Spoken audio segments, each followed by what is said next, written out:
Assalamualaikum, dear students. I hope you are all fine. Today is lecture number 14, in which we will continue the chapter number 4, that is reproduction. Today topic is sexual reproduction in flowering plants. Flowering plants को angiospermic plant भी कहते हैं. Last lecture में मैंने आपको जिम्नोस्पर्मिक plant के बारे में बताया था कि जिम्नोस्पर्मिक प्लांट वो होते हैं जो कि कोन प्रोड्यूस करते हैं और एंजियोस्पर्मिक प्लांट वो होते हैं जो कि फ्लावर प्रोड्यूस करते हैं. आज मैं आपको फ्लावरिंग प्लांट की लाइफ साइकिल बताऊंगी कि फ्लावरिंग प्लांट जो है वो अपने आप को कैसे रिप्रोड्यूस करते हैं और एक फ्लावरिंग प्लांट जो है वो किस तरह से एक न्यू फ्लावरिंग प्लांट जो है वो डेवलप करता है. ठीक है, अब लाइफ साइकिल ऑफ एंजियोस्पर्म को पढ़ने से पहले मैं आपको डिफरेंट पार्ट्स ऑफ प्लांट्स का बता दूं जो कि हमने फर्स्ट ईयर में भी फैमिलीज़ में पार्ट्स ऑफ प्लांट पढ़े थे. तो इसमें यह है कि एक फ्लावर जो है वो एक स्पेशल शूट पर डेवलप होते हैं. शूट पर स्टॉक प्रोड्यूस होती है. स्टॉक जो है वो एक इंटरनोड के बाद प्रोड्यूस होते हैं. उस स्टॉक पर फ्लावर प्रोड्यूस होता है. फ्लावर के 4 वर्ल्ड्स होते हैं और 4 पार्ट्स होते हैं. जो फर्स्ट आउटर मोस्ट पार्ट और वर्ल्ड होता है वो सेपल होता है. ठीक है, और second part is petal and then stamen and then carpel is present. Carpel को पिस्टल भी कहते हैं. तो 4 पार्ट कौन से हो गए? Sepals, petal, stamen and pistils. Stamens is a male reproductive part. Carpel is a female reproductive part. Stamen consist of anther and filament. Anther produce pollen grains and carpel consist of ovary, style and stigma. ठीक है, तो ये जो है वो 4 common parts of flowers हैं जो कि लाइफ साइकिल ऑफ एंजियोस्पर्म के लिए इम्पॉर्टेंट है. अगर आपको ये डिफरेंट पार्ट्स का पता होगा तो फिर आगे जाके ये लाइफ साइकिल में किस तरह से हिस्सा लेते हैं. Sexual reproduction in flowering plant. Reproduction जो है वो सेक्सुअल, चूंकि ये रिप्रोडक्शन है तो इसमें दोनों पार्ट्स मेल और फीमेल पार्ट्स की ज़रूरत है. तो इसमें जो मेल पार्ट है वो कहलाता है स्टैमन और फीमेल पार्ट जो है वो कहलाते हैं कार्पेल्स. आप यहाँ पे देख रहे हैं ये एक फ्लावर है. इस फ्लावर्स ये बाइसेक्सुअल फ्लावर है. मीन कि इनमें दोनों सेक्स ऑर्गन जो है वो प्रेजेंट हैं. एक सेक्स ऑर्गन जो है वो स्टैमन है. स्टैमन जो है दे प्रोड्यूसेस माइक्रोस्पोर्स. जो स्टैमन है वो माइक्रोस्पोर्स प्रोड्यूस करेंगे. किस में? माइक्रोस्पोरेंजियम में. जो stamen consist of anther and filament. यहाँ आप देख रहे हैं कि ये ग्रीन कलर की जो स्टॉक है ये फिलामेंट कहलाती है. इसके ऊपर येलो कलर का जो पार्ट है वो कहलाता है एंथर. एंथर के अंदर एक्चुअली माइक्रोस्पोरेंजियम होता है. Microsporangium is a sac like structures in which microspores are produced. Microspores then develop into pollen grains. ठीक है, ये आगे जाके मैं आपको अभी लाइफ साइकिल में और ज़्यादा डिटेल से बताऊंगी कि एंथर्स में पोलन ग्रेन कैसे प्रोड्यूस होते हैं. ठीक है, अब दूसरा रिप्रोडक्टिव पार्ट है carpels. Carpel consist of ovary, style and stigma. Ovary के अंदर जो है वो क्या होते हैं? ओवरी में ओव्यूल्स होते हैं. ओव्यूल भी एक चैम्बर है और इस ओव्यूल में जो है वो क्या प्रोड्यूस हो रहे हैं? मेगास्पोरेंजियम. मेगास्पोरेंजियम एक सैक लाइक स्ट्रक्चर्स होते हैं जिसमें क्या प्रोड्यूस होंगे? मेगास्पोर्स. यानी कि ये एक ओव्यूल है. ये ओव्यूल जिसको मेगास्पोरेंजियम कह रहे हैं, ओव्यूल में क्या है? मेगास्पोरेंजियम. मेगास्पोरेंजियम में क्या प्रोड्यूस होगा? Megaspores. Megaspores then develop into female gametophyte. ठीक है, तो मैंने लाइफ साइकिल में आपको पहले बताया था कि microspores developed into male gametophyte and megaspores develop into female gametophyte. Microspores जो है वो कहाँ पे प्रोड्यूस हो रहे हैं? वो स्टैमन में प्रोड्यूस हो रहे हैं. यहाँ पर भी फ्लावरिंग प्लांट में भी फ्लावर जो है वो 2 तरह के स्पोर्स प्रोड्यूस कर रहा है. एक माइक्रोस्पोर्स, एक मेगास्पोर्स. माइक्रोस्पोर्स जो है वो मेल रिप्रोडक्टिव पार्ट स्टैमन में प्रोड्यूस हो रहे हैं. ये माइक्रोस्पोर्स आगे जाके मेल गैमेटोफाइट बना लेंगे और मेगास्पोर्स जो है वो फीमेल रिप्रोडक्टिव ऑर्गन में प्रोड्यूस हो रहे हैं. ये मेगास्पोर्स जो हैं वो आगे जाके फीमेल गैमेटोफाइट जो है वो प्रोड्यूस करते हैं. ठीक है, तो इस फिर जब ये पोलन ग्रेन्स बन जाते हैं तो पोलन ग्रेन्स जो है वो पोलिनेशन के बाद स्टिग्मा पर जाकर अटैच होते हैं. वहाँ पे ये जो है वो एग या जो माइक्रोस्पोर्स इसमें जो गैमेटोफाइट डेवलप हुआ था उस गैमेटोफाइट से फर्टिलाइजेशन करते हैं और फिर वहाँ पे एम्ब्रियो प्रोड्यूस होता है. एम्ब्रियो के बाद सीड जो है वो प्रोड्यूस होता है. ठीक है, तो अब आपको यहाँ पता चल गया कि 2 डिफरेंट स्पोर्स प्रोड्यूस हुए. माइक्रोस्पोर्स जो है वो माइक्रोस्पोरेंजियम में प्रोड्यूस हुए जो कि आगे जाके मेल गैमेटोफाइट में डेवलप हुए. ठीक है, उसके बाद मेगास्पोर्स जो है वो मेगास्पोरेंजियम में प्रोड्यूस हुए जो आगे जाके फीमेल गैमेटोफाइट में डेवलप होंगे. ठीक है, अब हम देख लेते हैं कि जो फीमेल गैमेटोफाइट है वो एक्चुअली फीमेल गैमेटोफाइट क्या है? एम्ब्रियो सैक है. इस पिक्चर में आप देख रहे हैं, इस पिक्चर में ये एक एम्ब्रियो सैक है. मेगास्पोरेंजियम जो कि आगे जाके फीमेल गैमेटोफाइट में डेवलप हुआ था, तो वो फीमेल गैमेटोफाइट क्या है, एम्ब्रियो सैक। इस एम्ब्रियो सैक के अंदर जो डिफरेंट सेल्स हैं, जैसा कि एग, इस एम्ब्रियो सैक में क्या है, ये एम्ब्रियो सैक एक्चुअली क्या है, ये फीमेल गैमेटोफाइट है। इस फीमेल गैमेटोफाइट है इसलिए ये गैमेट प्रोड्यूस कर रहा है। कौन सा cell, gamete cell, egg cell. तो इसमें एग सेल हैं, 2 सिनरगिड हैं, ये पोलर न्यूक्लियाई है और ये एंटीपोडियल सेल्स हैं। ये स्ट्रक्चर ऑफ एम्ब्रियो सैक और स्ट्रक्चर ऑफ फीमेल गैमेटोफाइट है। आगे जाके इसमें डबल फर्टिलाइजेशन होगी, जो कि मैं आपको जो कमिंग लेक्चर है उसमें मैं आपको डबल फर्टिलाइजेशन एक्सप्लेनेशन के साथ बताऊंगी। यहाँ मैं आपको सिर्फ structure of female gametophyte mean embryo sac का पिक्चर बता रही हूँ कि इसमें जो है वो इस तरह से सेल्स होते हैं।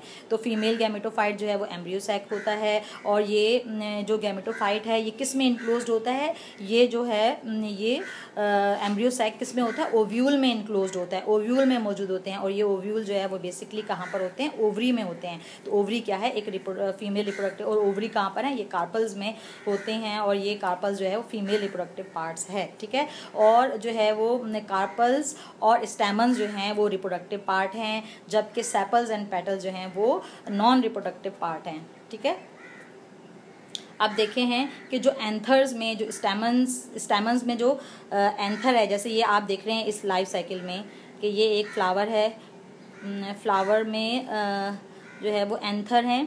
ये एंथर्स जो येलो पार्ट आपको देख रहे हैं ये एंथर्स है। इस एंथर के अंदर जो है वो माइक्रोस्पोरेंजियम है। माइक्रोस्पोरेंजियम के अंदर माइक्रोस्पोर्स प्रोड्यूस हुए, और ये देखें ये आप माइक्रोस्पोर मदर सेल है, ये एंथर है। एंथर्स में माइक्रोस्पोरेंजियम, माइक्रोस्पोरेंजियम में माइक्रोस्पोर्स मदर सेल्स प्रोड्यूस हुआ, माइक्रोस्पोर्स में मियोसिस हुए, मियोसिस से 4 सेल्स बने, मियोसिस के बाद माइटोसिस हुई, माइटोसिस के बाद 2 सेल्स बने। जो 2 सेल्स हैं जिसमें जनरेटिव सेल और ट्यूब सेल्स हैं, ये दोनों जो हैं ये क्या कहलाएंगे, मेल गैमेटोफाइट, जो कि पोलन ग्रेन भी कहलाता है।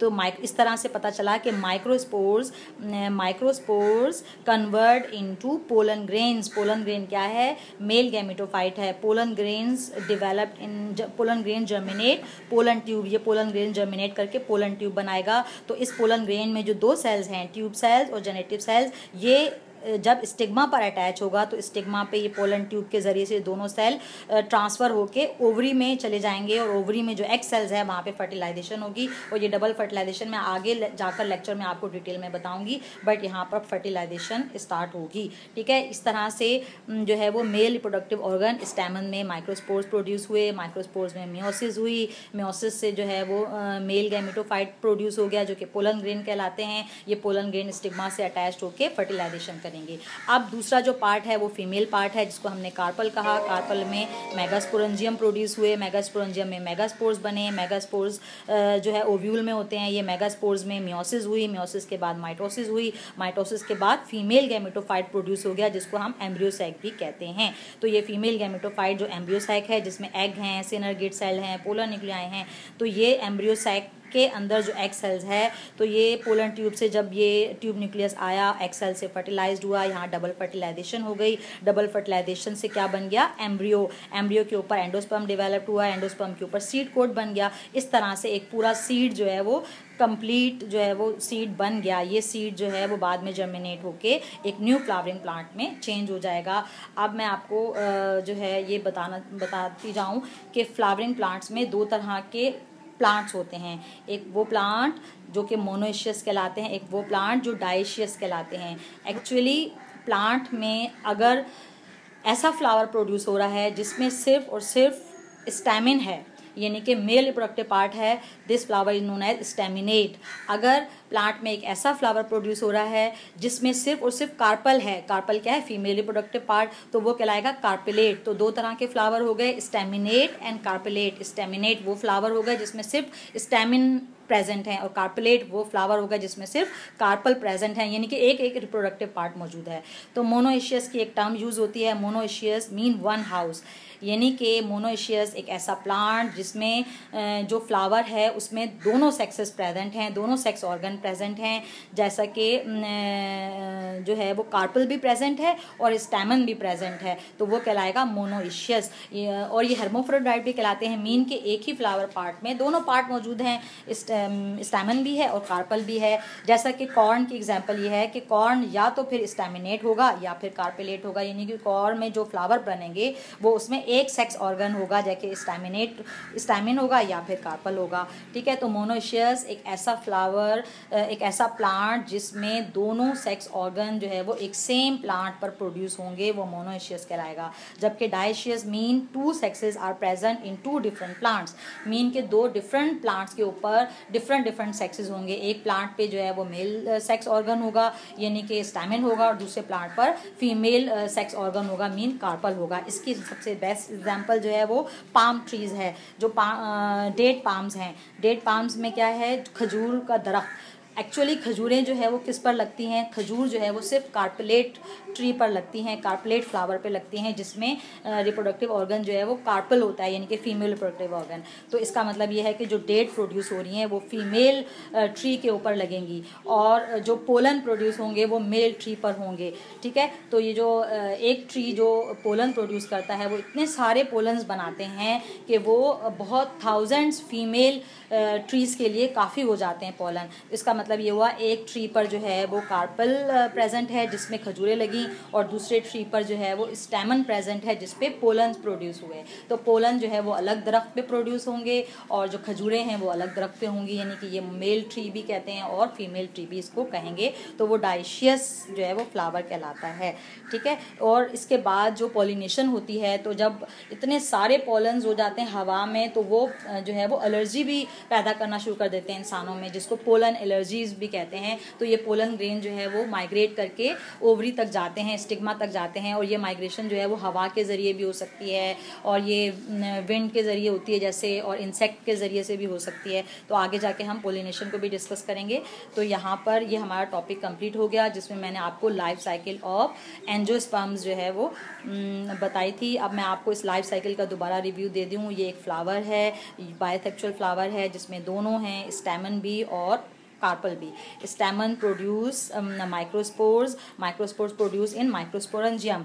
ठीक है, microspores developed into male gametophyte that is known as pollen grain. Pollen grain germinate in pollen tube. ठीक है, ये पोलन ट्यूब जर्मिनेट कर देंगे। अब दूसरी तरफ यहाँ पर कार्पल जो है, कार्पल के अंदर ओव्यूल हैं, ओव्यूल, ये कार्पल में ओवरी है, ओवरी में ओव्यूल्स हैं, ओव्यूल में मेगास्पोरेंजियम, मेगास्पोरेंजियम में megaspores, megaspores developed into female gametophyte that is known as embryo sac. तो अब जो है जब पोलन ग्रेन प्रोड्यूस हुआ, ये एम्ब्रियो सैक तक पहुंचेगा पोलन ट्यूब के थ्रू। ठीक है, अब ये पोलन ग्रेन में जो सेल्स हैं वो पोलन ट्यूब के थ्रू जो है वो एम्ब्रियो तक चले गए। एम्ब्रियो में एग है, वहाँ डबल फर्टिलाइजेशन होगी। डबल फर्टिलाइजेशन का प्रोसेस आगे जाके मैं आपको डिटेल में बताऊंगी। डबल फर्टिलाइजेशन के बाद सीड एम्ब्रियो प्रोड्यूस होगा। एम्ब्रियो में एंडोस्पर्म्स है और सीड कोट जब बनेगा तो एक सीड डेवलप हो जाएगा। ये सीड किसी भी जगह पर जब गिरेगा वहाँ पर फेवरेबल कंडीशन मिलेंगी तो वो एक